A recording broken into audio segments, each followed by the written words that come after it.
Hello friends, ഇന്ന് ഞാൻ ഉണ്ടാക്കാൻ പോണത് ഉലുവച്ചോറാണ്. നമ്മുടെ കർക്കിടക മാസമൊക്കെ അല്ലേ, അപ്പോൾ ഉലുവച്ചോറ് ഇടയ്ക്ക് കഴിക്കുന്നത് അല്ലെങ്കിലും നല്ലതാണ്. അപ്പോൾ പെട്ടെന്ന് വീഡിയോയിലേക്ക് പോവാം. ഞാനിവിടെ 2 ടീസ്പൂണോളം ഉലുവ എടുത്ത് വെച്ചിട്ടുണ്ട്. പിന്നെ ഒരു 6-7 അല്ലി വെളുത്തുള്ളി, ഒരു സവോള, 2 തക്കാളി, ഒരു 2-3 പച്ചമുളക്, ഒരു ചെറിയ ഗ്ലാസ്സിൽ അരി എടുത്ത് വെച്ചിട്ടുണ്ട് കേട്ടോ. അത് പച്ചരി ആവാം, ബാസ്മതി അരി ആവാം. അപ്പോൾ നമ്മൾ വറ്റിച്ചാണ് ഉണ്ടാക്കുന്നത്. അപ്പോൾ ഏത് അരിയായാലും കുഴപ്പമില്ല. പിന്നെ ഇതാ ഞാനതെല്ലാം അരിഞ്ഞു വെച്ചു. തക്കാളി അരിഞ്ഞു വെച്ചു, സവോള അരിഞ്ഞു വെച്ചു. ഇനി ഒരു പാൻ അടുപ്പത്ത് വെച്ച് അതിലേക്ക് നമ്മൾ ഓയിൽ ഒഴിച്ചു കൊടുക്കുകയാണ്. വെളിച്ചെണ്ണയിലോ അല്ലെങ്കിൽ കുക്കിംഗ് ഓയിലൊക്കെ ഉണ്ടാക്കാം. ഞാനൊരു 1.5 ടേബിൾ സ്പൂൺ ഓയിൽ ഒഴിച്ചു കൊടുത്തു. അതിലേക്ക് 2 വറ്റൽമുളകാണ് ഇട്ട് കൊടുത്തത്. പിന്നെ നമ്മൾ ഉലുവ ഇട്ട് കൊടുക്കണം കേട്ടോ. 2 സ്പൂൺ ഉലുവ ഇട്ട് കൊടുത്തു. ഇനി ആ ഉലുവ ഒന്ന് നല്ലോണം പൊട്ടണം. അതുവരെ നമുക്ക് ഇളക്കി കൊടുക്കാം കേട്ടോ. ഒന്ന് ഇളക്കി കൊടുത്തോളൂ. അപ്പോൾ അത് ഒന്ന് മൂത്ത് കിട്ടിക്കഴിഞ്ഞാൽ, ഉലുവ പൊട്ടിക്കഴിഞ്ഞാൽ നമുക്ക് ബാക്കിയുള്ള സവോളയൊക്കെ ചേർത്ത് കൊടുക്കാം. അപ്പോൾ ആദ്യം നമുക്ക് വെളുത്തുള്ളി ചതച്ച് വെച്ച് ചേർത്ത് കൊടുക്കാം. പിന്നെ പച്ചമുളക് കീറിയതുണ്ട്, അത് ചേർത്ത് കൊടുക്കുക. എന്നിട്ടൊന്ന് നമുക്ക് ഇളക്കി കൊടുക്കാം. അത് മൂക്കുമ്പോൾ നമുക്ക് അതിലേക്ക് സവോള നീളത്തിൽ അരിഞ്ഞു വെച്ചിട്ടുണ്ട്, അത് ചേർത്ത് കൊടുക്കുക. എന്നിട്ട് നമുക്കൊന്ന് ഇളക്കി കൊടുക്കാം. ഒന്ന് ഇളക്കി കൊടുത്തതിന് ശേഷം നമുക്ക് അതൊന്ന് വാടി കിട്ടാൻ വേണ്ടിയിട്ട് 1 സ്പൂൺ ഉപ്പ് ചേർത്ത് കൊടുക്കാം കേട്ടോ. അപ്പോൾ 1 സ്പൂൺ ഉപ്പ് ചേർത്ത് കൊടുത്തു. എന്നിട്ട് നല്ലോണം ഒന്ന് ഉള്ളി ഒന്ന് വഴറ്റിയെടുക്കണം. അപ്പോൾ ഒന്ന് ഇളക്കി കൊടുക്കുക നന്നായിട്ട്. തീ മീഡിയത്തിൽ വെച്ചാൽ മതി. ഒന്ന് നല്ലോണം ഇളക്കി ആ ഉള്ളി ഒന്ന് വഴന്ന് കിട്ടണം നമുക്ക് നന്നായിട്ട്. പച്ചച്ചോയൊക്കെ മാറി ഉള്ളി ഒന്ന് വഴന്ന് കിട്ടണ്ടേ, അതുവരെ നമ്മൾ ഇളക്കി കൊടുക്കണം കേട്ടോ. അപ്പോൾ നമ്മുടെ ഉള്ളിയൊക്കെ നല്ലോണം വഴന്ന് കിട്ടി. അതിലേക്ക് നമ്മൾ കറിവേപ്പില ഇട്ട് കൊടുത്തു. എന്നിട്ട് ഒന്നും കൂടി ഒന്ന് ഇളക്കി കൊടുക്കുക. ഇപ്പോൾ ഉള്ളി നല്ലോണം വഴന്നു വന്നിട്ടുണ്ട്. ഉള്ളിയുടെ നിറമൊക്കെ മാറി ഒരു ലൈറ്റ് ബ്രൗണൊക്കെ ആയിട്ടുണ്ട്. അതിലേക്ക് നമ്മൾ മുറിച്ച് വെച്ച് തക്കാളി ഇട്ട് കൊടുക്കാം. തക്കാളി ഞാൻ ഇവിടെ ചെറിയ 2 എടുത്തേക്കണത്, വലുതാണെങ്കിൽ 1 ആയാലും മതി കേട്ടോ. അപ്പോൾ നമ്മൾ തക്കാളി ഒന്ന് നല്ലോണം വഴറ്റി അതൊന്ന് വേഗം ഉടഞ്ഞു കിട്ടാൻ വേണ്ടിയിട്ട് ഒന്ന് അടച്ചു വെക്കാമെന്ന് വിചാരിച്ചു. ഒരു 2-3 മിനിറ്റ് നമ്മൾ അടച്ചു വെച്ചു.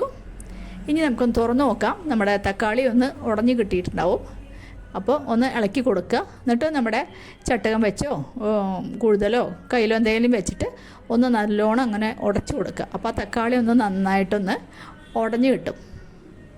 അപ്പോൾ തക്കാളിയൊക്കെ ഒരു പേസ്റ്റ് പോലെ ഒന്നും ആവണ്ട, എന്നാലും ഒന്ന് ഉടച്ചു കൊടുക്കാം നമുക്ക്. അപ്പോൾ ഞാൻ ആ ചട്ടകം വെച്ചിട്ട് ഒന്ന് നന്നായിട്ട് ഉടച്ചു കൊടുത്തു.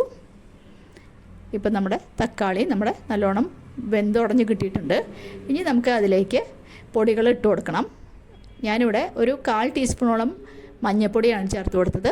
പിന്നെ 1 ടീസ്പൂണോളം മുളക് പൊടി ചേർത്ത് കൊടുത്തു. അത് എരിവനുസരിച്ച് ഇട്ട് കൊടുക്കണം. നമ്മൾ 2-3 പച്ചമുളക് ചേർത്തിട്ടുണ്ട്. അപ്പോൾ നിങ്ങളുടെ എരിവനുസരിച്ച് ചേർത്ത് കൊടുക്കുക.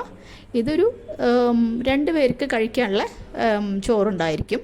അപ്പോൾ ഞാൻ ഇവിടെ അരി കഴുകി വെച്ചിട്ടുണ്ടായിരുന്നു നേരത്തെ തന്നെ. അപ്പോൾ അത് ചേർത്ത് കൊടുത്തു. എന്നിട്ട് അരി ഇട്ടിട്ട് 2 മിനിറ്റ് ഒന്ന് നന്നായിട്ട് ഇളക്കി കൊടുക്കാം. നല്ലോണം ഇളക്കി കൊടുത്തതിന് ശേഷം നമുക്ക് പാകത്തിന് വെള്ളമൊഴിച്ച് വേവിക്കാം. തക്കാളി ഇട്ടുകൊണ്ട് ഉലുവയൊന്നും ഒട്ടും കഴിക്കില്ല കേട്ടോ. നല്ല സ്വാദാണ് കഴിക്കാൻ. പിന്നെ ആരോഗ്യത്തിന് വളരെ നല്ലതാണല്ലോ ഉലുവ എങ്ങനെ കഴിച്ചാലും. അപ്പോൾ നമുക്ക് ഉപ്പ് ചേർത്ത് കൊടുക്കാം കുറച്ചും കൂടി ചോറിലേക്ക്. അപ്പോൾ ഞാൻ 1/2 ടീസ്പൂണോളം ഉപ്പ് ചേർത്ത് കൊടുത്തു. പിന്നെ 1 ഗ്ലാസ് അരിക്ക് 2 ഗ്ലാസ് വെള്ളം ഒഴിച്ച് കൊടുക്കുക. അപ്പോൾ ഞാൻ 2 ഗ്ലാസ് അതേ ഗ്ലാസ് തന്നെ 2 ഗ്ലാസ് വെള്ളം ഒഴിച്ച് കൊടുത്തു കേട്ടോ. ഇനി ഒന്ന് നന്നായിട്ട് ഇളക്കി കൊടുക്കാം. നന്നായിട്ട് ഇളക്കി കൊടുത്തിട്ട് നമുക്ക് അടച്ച് വെച്ച് വേവിക്കാം. അപ്പോൾ ഒരു 20 മിനിറ്റ് വേണ്ടി വരും കേട്ടോ. അടച്ച് വെച്ച് നല്ല സിമ്മിലാക്കി വെച്ചോളൂ. അടുപ്പ് സ്റ്റൗ നല്ലോണം സിമ്മിലാക്കി വയ്ക്കുക. 20 മിനിറ്റ് കഴിഞ്ഞാൽ നമ്മുടെ ചോറ് തയ്യാറാവും. അപ്പോൾ ഇപ്പോൾ 20 മിനിറ്റ് കഴിഞ്ഞു. ഞാൻ തുറന്നു നോക്കിയപ്പോൾ കറക്റ്റായിട്ട് വന്നിട്ടുണ്ട്. ചോറെല്ലാം കറക്റ്റായിട്ട് ഇതാ കണ്ടില്ലേ, നല്ലോണം പാകമായിട്ട് വെന്തിട്ടുണ്ട്. ഇത് കഴിക്കാൻ പ്രത്യേകിച്ച് കറിയോ കൂട്ടാനോ ഒന്നും വേണ്ട കേട്ടോ. കുറച്ച് തൈര് ഉണ്ടെങ്കിൽ നല്ല ടേസ്റ്റാണ്. അപ്പോൾ എല്ലാവരും ചെയ്ത് നോക്കിയിട്ട് അഭിപ്രായം പറയണം. ആരെങ്കിലും എൻ്റെ ചാനൽ ആദ്യമായിട്ട് കാണുന്നവരുണ്ടെങ്കിൽ ഒന്ന് സബ്സ്ക്രൈബ് ചെയ്ത് സപ്പോർട്ട് ചെയ്യാൻ മറന്നു പോകരുത് കേട്ടോ. സബ്സ്ക്രൈബ് ചെയ്യുമ്പോൾ കാണുന്ന ബെല്ലൈക്കൺ കൂടെ അമർത്താൻ മറക്കരുത്. പിന്നെ എല്ലാവരും ലൈക്ക് ചെയ്യണം, ഫ്രണ്ട്സിനൊക്കെ ഷെയർ ചെയ്ത് കൊടുക്കണം. വളരെ എളുപ്പത്തിൽ നമുക്ക് ഉണ്ടാക്കാൻ പറ്റുന്ന ഒരു ചോറാണ്. പിന്നെ അതുപോലെ കുട്ടികൾക്കും കൂടി നല്ല ഇഷ്ടമാവും. തൊട്ടും കയ്പില്ലേ, നമ്മൾ തക്കാളിയൊക്കെ ചേർക്കണോണ്ടേ നല്ല ടേസ്റ്റാണ് കേട്ടോ കഴിക്കാൻ, നല്ല ചൂടോടെ ഉണ്ടാക്കിയിട്ട്. അപ്പോൾ എല്ലാവരും ഉണ്ടാക്കി അഭിപ്രായം പറയാം. ഇനി ഒരു പുതിയ വീഡിയോ ആയിട്ട് നമുക്ക് അടുത്തന്നെ കാണാം. Thank you.